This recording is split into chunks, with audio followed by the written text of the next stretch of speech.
নারী ও মানুষ, নর ও মানুষ, সৃষ্টি মহান স্রষ্টার। কর্মগুণে আমরা মানুষ, নেই তো কোনো অহংকার। আসসালামু আলাইকুম প্রিয় দর্শক, সবাইকে স্বাগত শুভেচ্ছা জানিয়ে শুরু করছি এনটিভির নিয়মিত পাক্ষিক আয়োজন লাভেলো নিবেদিত মহিলাঙ্গন। সবসময়ের মতো আজকেও আপনাদের সাথে আছি আমি মহসিনা শারমিন নিশাত। প্রিয় দর্শক, শুরুতেই সময়ের প্রশ্ন। নারী ও মানুষ, নর ও মানুষ। প্রশ্নের জবাব দিচ্ছেন ডক্টর নাসিমা হাসান, বিশিষ্ট শিক্ষাবিদ। আসসালামু আলাইকুম ওয়া আপা, আমরা এই পর্বে বিভিন্ন সমসাময়িক প্রশ্নগুলো আপনাকে করব এবং সেই জবাবগুলো আমরা জানবার চেষ্টা করব, আমাদের দর্শকদেরকে জানাবার চেষ্টা করব। তো প্রথমে জানতে চাইছি আপা, ছোট্ট শিশু অর্থাৎ নবজাতক সকলেরই খুব পছন্দের, মহান আল্লাহ তাআলার প্রেরিত যেই সন্তানটি, তাদের আসলে মৌলিক অধিকার কি হওয়া প্রয়োজন? অ্যাকচুয়ালি যখন একটি শিশু জন্মগ্রহণ করে, আল্লাহ তার আসলে একটি উপহার যেন পিতামাতাকে দিয়েছেন। অনেক সুন্দর একটি উপহার। আল্লাহর খলিফাও সেই শিশুটিও কিন্তু আল্লাহর খলিফা, বাবা মা যেমন খলিফা, এবং তার কিছু মৌলিক অধিকার নিয়ে জন্মায়। সেটা হলো অবশ্যই বেঁচে থাকার অধিকার। দ্বিতীয়ত হলো তার পিতৃপরিচয় এবং তার সুন্দর অর্থবহ একটি মুসলিম নাম। এগুলো অবশ্যই জরুরি, এবং তার স্বাস্থ্যসেবা এবং তার জন্য স্নেহ, নিরাপত্তা এবং মাতৃদুগ্ধ পানের অধিকার। আপা, অনেক সময় দেখা যায় যে অনেকের হৃদয় মরে যায়, কিংবা আমরা বলি যে বেঁচে থেকেও অনেক সময় মানুষ মরে বেঁচে থাকে। তো এই হৃদয়ে যে মরিচা পড়ার বিষয়টি কিংবা হৃদয় মরে যাওয়ার বিষয়টি, এটি আসলে দূর করার উপায় কি? উপায় হলো কি, যেমন কোরআনে আল্লাহ তাআলা বলেছেন যে উদখুলু ফি সিলমি কাফা, এবং এটা উনি সম্বোধন করেছেন ঈমানদারদেরকে। ঈমানদারদেরকে বলছেন পরিপূর্ণরূপে ইসলামে দাখিল হও। অর্থাৎ ঈমানদার হওয়ার পরেও আমাদের মধ্যে সেই পরিপূর্ণতা থাকে না। কোথাও আমরা পাপাচারে লিপ্ত হই, আমরা ভুল করে ফেলি, আমরা অনেক কিছু করে ফেলি। তো এটার জন্য আল্লাহ বলছেন পরিপূর্ণরূপে ইসলামে দাখিল হও, অর্থাৎ আল্লাহ এবং রাসূলের আনুগত্য, তাঁর দেয়া যে রজ্জুটা, আল্লাহর রজ্জুকে যে আমরা শক্ত করে যেন ধারণ করি। আর আরেকটা জিনিস হলো সবসময় আল্লাহর জিকির করা। পাপাচার থেকে তো দূরে থাকতেই হবে। এবং আরেকটি খুব সুন্দর আল্লাহর রাসূল বলেছেন যে মানুষ মৃত্যু চিন্তা যেন করে। মৃত্যু চিন্তা করলে কি হবে, তার মধ্যে কিন্তু এই যে ভীতিটা কাজ করবে চলে যাওয়ার, যে জবাবদিহিতা, তখন কিন্তু তার হৃদয়ের মরিচা দূর হয়ে যাবে, পাপাচার কমে যাবে। এবং মাঝে মাঝে যদি কবরে জিয়ারত করে, কবর, বিভিন্ন আত্মীয় স্বজনের কবর বা যে কোনো কবরস্থানে, এবং তাদেরকে সালামে, এবং মনে করতে হবে যে এখানে যেতে তো আমি জানি না, কিন্তু যে কোনো দিন আমাকে যেতে হতে পারে। এগুলো চিন্তা যখন সে করবে, ইনশাআল্লাহ আল্লাহ তাআলা তার হৃদয়কে মরিচা থেকে দূর করে দিবেন। ইনশাআল্লাহ সকলকে মহান আল্লাহ তাআলা সেই তৌফিক দান করুন। আপা, আমরা জানি যে তাকওয়ার গুরুত্ব অনেক বেশি। তাকওয়ার এই উপকারিতা সম্পর্কে একটু জানতে চাই। তাকওয়ার উপকারিতা আসলে অপরিসীম। এটা কোরআনে বহুভাবে আল্লাহ তাআলা উল্লেখ করেছেন। এমনকি আমরা জানি যে সিয়াম সাধনার মাসে রমজানের কথাও বলেছেন যে এই মাস তাকওয়া অর্জনের জন্য অনেক বেশি প্রয়োজনীয় মাস এটি, এবং আমরা যাতে করি এটা। তো প্রথমত আমি বলবো যে তাকওয়ার জন্য আল্লাহ তাআলা যেটা বলেছেন, যে আমরা যে উপকারগুলো পাবো, যে হেদায়েত পাবো, যে নাকি মুত্তাকি সে হেদায়েত পাবে, এবং তার মধ্যে দূরদর্শিতা থাকবে, তার মধ্যে একটি সবসময় ভিশন কাজ করবে, হ্যাঁ, এবং আল্লাহ তার যে কোনো ব্যাপারকে অনেক সহজ করে দিবেন, সুবহানাল্লাহ।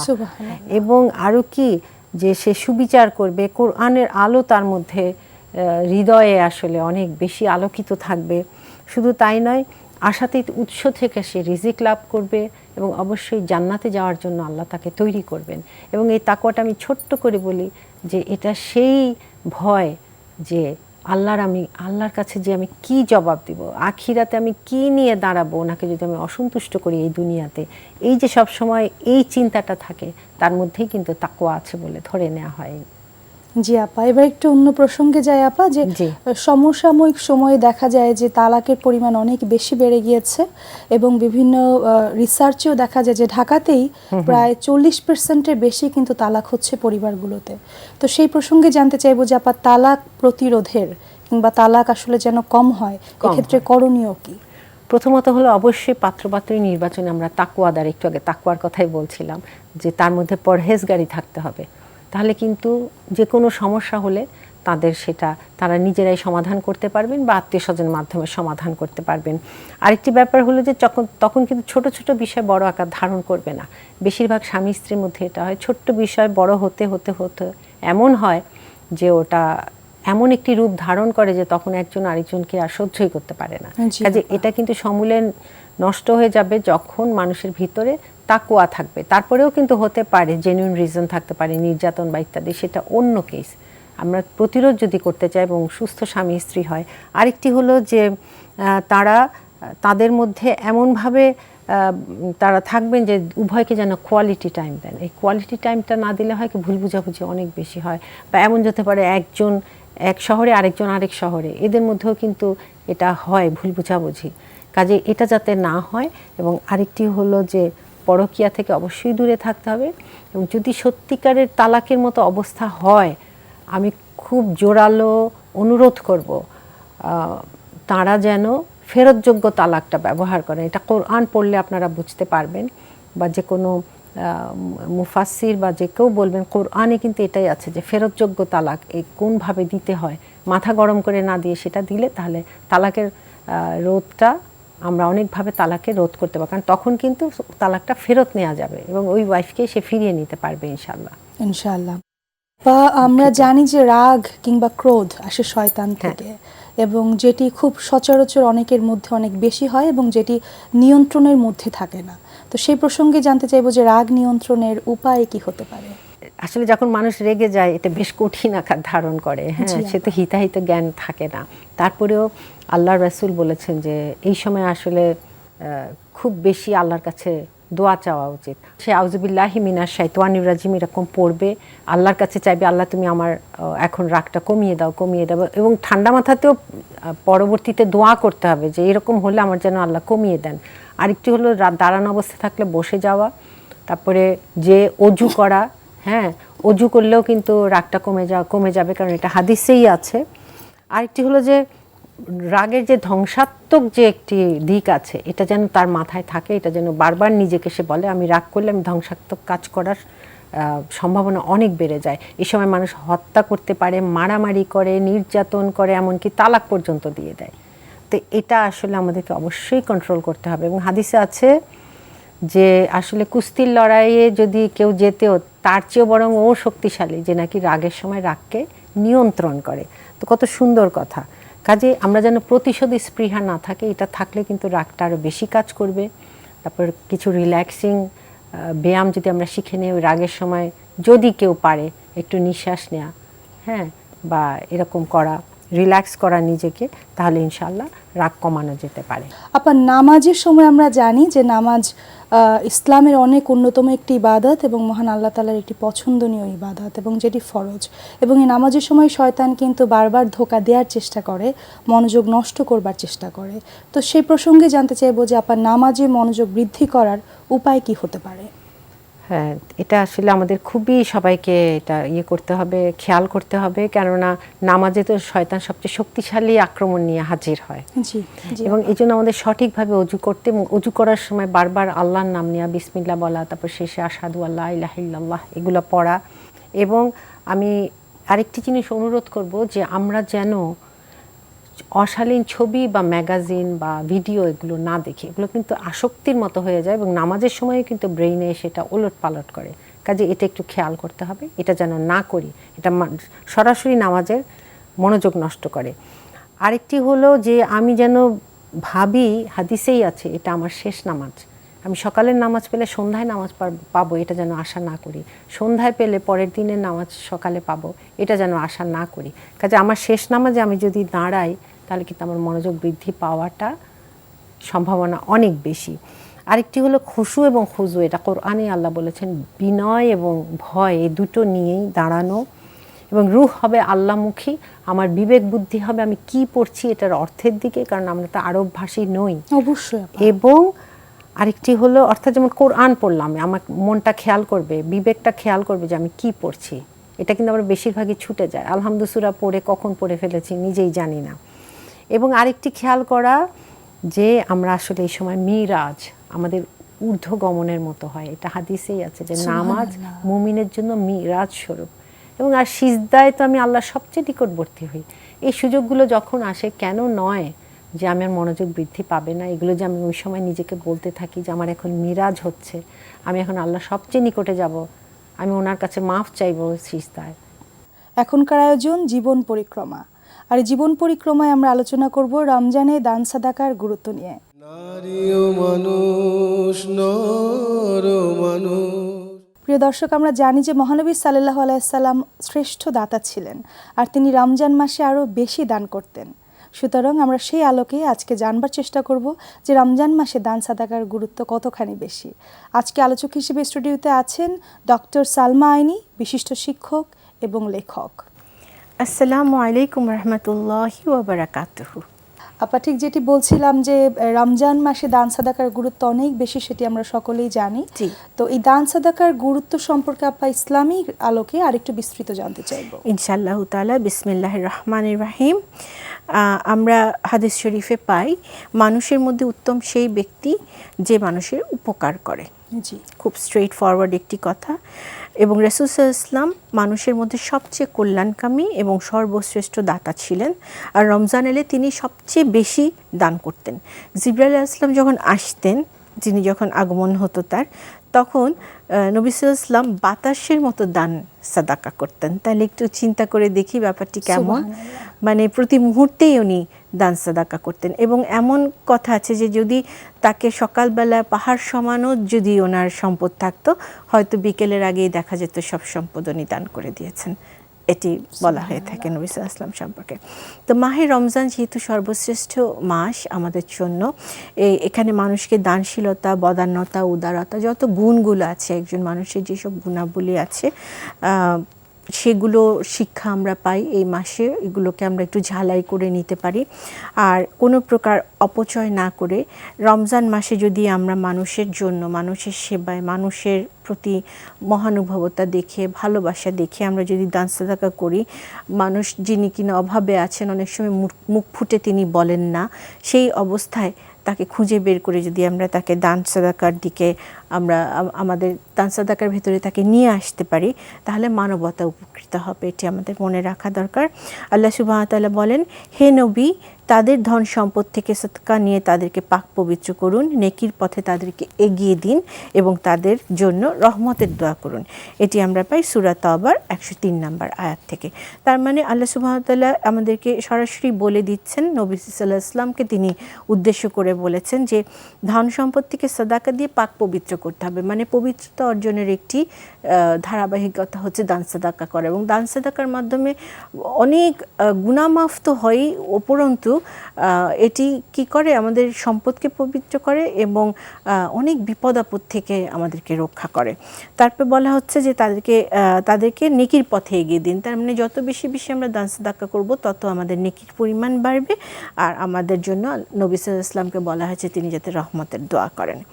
তো রমজানে দানের আধিক্য আগেই বলেছি, নবী সাল্লাল্লাহু আলাইহি ওয়াসাল্লাম খুব বেশি রকম দান করতেন। এবং আমরা আনাস রাদিয়াল্লাহু তাআলা আনহু থেকে জানতে পারি, আমি রাসূলুল্লাহ সাল্লাল্লাহু আলাইহি ওয়াসাল্লামের চেয়ে কাউকে অধিকতর দয়ালু দেখিনি। এটি মুসলিম শরীফ থেকে পাওয়া যায়। তার মানে তিনি দয়ার সাগর ছিলেন এবং তিনি সদা সর্বদাই দান সাদাকা করতেন। রমজান মাসে এটি অনেক বেশি বেড়ে যেত। অবশ্য এবং মহানবী সাল্লাল্লাহু আলাইহি সাল্লাম বলেছেন, যেটি আপনি বললেন যে সে ব্যক্তি উত্তম যে আসলে অনেক অন্যের জন্য উত্তম। তারপর আমরা জানি যে দান সাদাকা অন্যের উপকারের অন্যতম একটি মাধ্যম। তো দান সাদাকা আসলে কিভাবে দিলে মানুষের উপকারে আসতে পারে? দান সাদাকা তো আসলে মানুষের যে প্রয়োজন মেটানোটাই হচ্ছে কথা।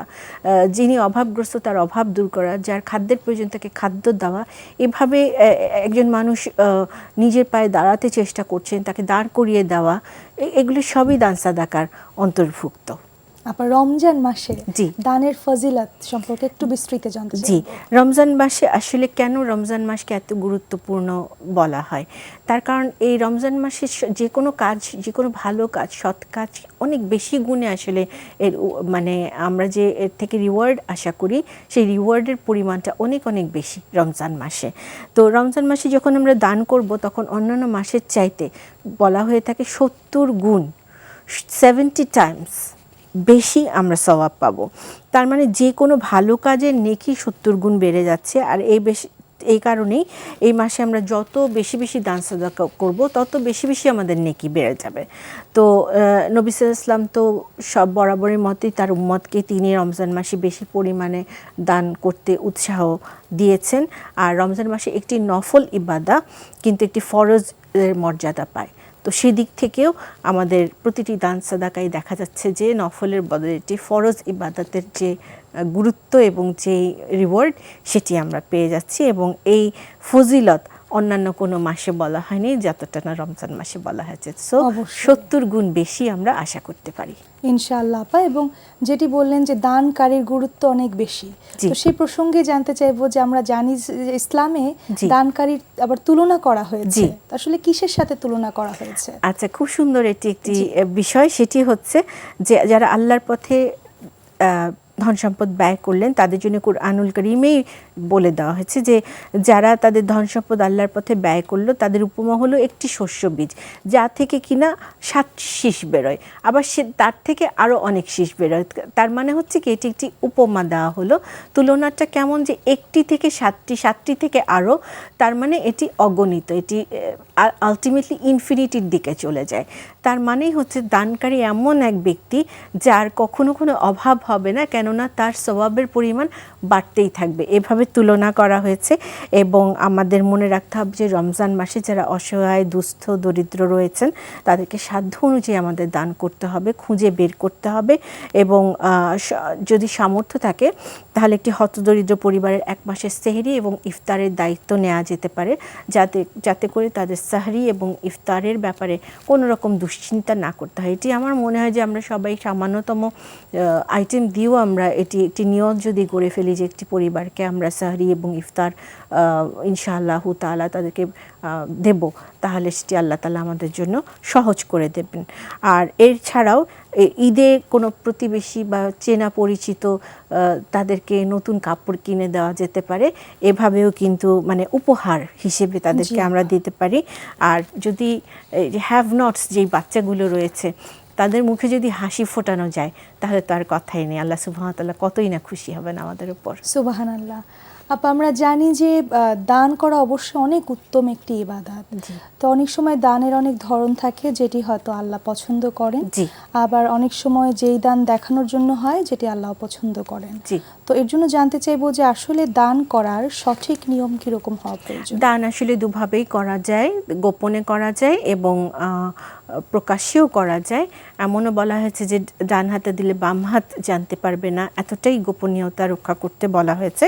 নবী সাল্লাল্লাহু আলাইহি ওয়াসাল্লাম বলেন যারা গোপনে দান করবেন মহান আল্লাহ সুবহানাহু ওয়া তাআলা কঠিন কিয়ামতের দিন তাদের আরশের, তার নিজের আরশের ছায়াতলে স্থান দেবেন। তার মানে কত বড় একটি ব্যাপার ঘটে গেল, কারণ কিয়ামতের দিন আল্লাহ সুবহানাহু ওয়া তাআলার আরশের ছায়া ছাড়া আর কোনো ছায়া কিন্তু থাকবে না। তো দান সাদাকা এবং অসহায় কাউকে সহযোগিতা করা এই বিষয়টি সামর্থ্যবান এবং বিত্তশালীদের জন্য একটি অবশ্য কর্তব্য, এটি এড়িয়ে যাওয়ার মতো কোনো সুযোগই নেই। আর এতিম, মিসকিন, অভাবগ্রস্ত, মুসাফির, অসহায়দের প্রতি তাদের দায়িত্ব অপরিসীম। কাজে পবিত্র রমজান মাস যদি আমরা কেউ পেলাম জীবনে, তাহলে আমাদের বের করতে হবে যে কারা এ ধরনের অবস্থায় রয়েছেন, অসহায় কারা রয়েছেন, যারা মুখ ফুটে অনেক সময় চাইতে পারেন না, তাদেরকে খুঁজে বের করে করে অবশ্যই আমাদের দান সাদাকার হাত তাদের দিকে বাড়িয়ে দিতে হবে। অবশ্যই আপা, আমরা চাই যে আমাদের যারা শিশু সন্তান রয়েছে পরিবারে তারাও দানশীল হিসেবে তৈরি হোক। তো সেই জায়গা থেকে প্রত্যেক পরিবারের এবং পিতামাতার কি করণীয় যেন শিশু সন্তানগুলো ভবিষ্যতে দানশীল হিসেবে তৈরি হতে পারে? প্রথমতই হচ্ছে যে শিশু সন্তানের হাত দিয়েই দান সাদাকা করা যেতে পারে। যখন আপনি কোনো কিছু কাউকে দিতে মনস্থির করেছেন, সেই শিশুটি যদি তার হাতে করে উপহার সামগ্রী নিজের হাতে দিয়ে আসে, তাহলে সে জানবে যে আমাকে আসলে এই যে দেবার ব্যাপারটি যেটি তার মধ্যে তৈরি হতে থাকবে। যেমন আমি একটি ঘটনা বলতে পারি যে আমি একজনকে জানি যিনি তার শিশু সন্তানকে একটি বাইরে থেকে, দেশের বাইরে থেকে তার জন্য একটি কাপড় এসেছিল শিশু সন্তানের জন্য। তখন উনি তাকে শিখিয়েছিলেন যে তোমার সবচেয়ে সুন্দর যেই কাপড়টি থাকবে বা জিনিসটি থাকবে, তুমি সেটি যদি কাউকে দিয়ে দিতে পারো তাহলে সেটি খুব সুন্দর একটি কাজ হবে। তো মজার ব্যাপার হচ্ছে এটি একেবারে বাস্তব একটি ঘটনা। উনি যখন বাইরে থেকে ফিরে এলেন, আসার পরে উনি দেখলেন যে বাগানের মধ্যে একটি শিশু ওনার শিশুটির কাপড় পরে ঘুরে বেড়াচ্ছে, কিন্তু মানে শিশুটি ওনার নয়। তো তার মানে ওই যে বাইরে থেকে আনা যেই পোশাকটি আনা হয়েছিল ওনার নিজের সন্তানের জন্য, সেই সন্তান মায়ের কথাটি শিখে ফেলে তৎক্ষণাৎ ওই বাড়িতে যিনি সাহায্যকারী ছিলেন সেই সাহায্যকারী কন্যাটিকে সেই শিশুটি তার পরনের কাপড়টি দিয়ে দেয়। তো এইভাবে যদি আসলে ছোটবেলা থেকে শেখানো যায় তাহলে কিন্তু আসলে বাচ্চার মন খুব নরম থাকে, তো ওনারা খুব দ্রুত কিন্তু শিখে ফেলেন এবং ওনাদের ভালো কাজ করার উৎসাহ অনেক বেশি থাকে। এভাবে তাদেরকে শেখানো যেতে পারে। আর হচ্ছে যে যেহেতু নবী সাল্লাল্লাহু আলাইহি ওয়াসাল্লাম বলেছেন যে যে ব্যক্তি কোনো বস্ত্রহীনকে কাপড় দিল, কাপড় পরালো, আল্লাহ তাআলা তাকে জান্নাতে সবুজ রেশমি কাপড় পরিধান করাবেন। যিনি যাকে ক্ষুধার্তকে যদি আহার দেওয়া হয় তাহলে আল্লাহ তাআলা তাকে জান্নাতের ফল খাওয়াবেন। তো এই ব্যাপারগুলো যদি ছোটোবেলা থেকেই বাচ্চার মনের মধ্যে গেঁথে দেওয়া যায় যে তুমি যদি অমুককে এই খাবারটা দিয়ে আসো, তোমার যে খাবারটি তোমার কাছে রয়েছে তুমি পথ শিশুর সাথে যদি শেয়ার করো তাহলে আল্লাহ সুবহানাহু ওয়া তাআলা তোমাকে আরও অনেক বেশি দিবেন, অনেক তিনি খুশি হবেন, তোমাকে ভালোবাসবেন। এই ধরনের ছোট ছোট বীজগুলো যদি বপন করে দেওয়া যায়, আশা করা যায় যে ভবিষ্যতে তার জন্য একটি খুব সুন্দর একটি উজ্জ্বল দিন রয়েছে যেখানে তিনি নিজেই একজন দানশীলে পরিণত হবেন। অবশ্যই আপা, এবং মহান আল্লাহ তাআলা আমাদেরকে কবুল করুন, নিজেদেরকে দানশীল বানাক এবং পাশাপাশি আমাদের সন্তান যারা রয়েছে আগামী প্রজন্ম তারা যেন ইসলামের আলোকে তৈরি করে নিজেদেরকে এবং অনেক বেশি দানশীল হওয়ার জন্য সচেষ্ট হয়। আপনাকে অনেক ধন্যবাদ আপা এত সুন্দর আলোচনার জন্য। আপনাকে অনেক অনেক শুকরিয়া। প্রিয় দর্শক, আপনারা লাভেলো নিবেদিত মহিলাঙ্গন পৃথিবীর যে কোনো প্রান্ত থেকে আবারও দেখতে চাইলে ভিজিট করতে হবে এনটিভির ওয়েবসাইটে www.ntvbd.com। এছাড়াও আপনারা ভিজিট করতে পারেন এনটিভির ভেরিফাইড ফেসবুক পেজ এবং ইউটিউব চ্যানেলটিও। প্রিয় দর্শক, আপনারা আপনাদের অভিমত, পরামর্শ কিংবা উপদেশ আমাদেরকে জানাতে পারেন এনটিভির এই ঠিকানায়। পরিচালক মহিলাঙ্গন, এনটিভি, বিএসইসি ভবন, 102 কাজী নজরুল ইসলাম এভিনিউ, কারওয়ান বাজার, ঢাকা 1215। প্রিয় দর্শক, আজকের মতো বিদায় নিচ্ছি। মহান আল্লাহ তাআলা আমাদেরকে সুন্দর রাখুন, সুস্থ রাখুন এবং বেশি বেশি দানশীল হবার জন্য তৌফিক দান করুন। আসসালামু আলাইকুম। সৃষ্টি মহান স্রষ্টার কর্মগুণে আমরা মানুষ, নেই তো কোনো অহংকার।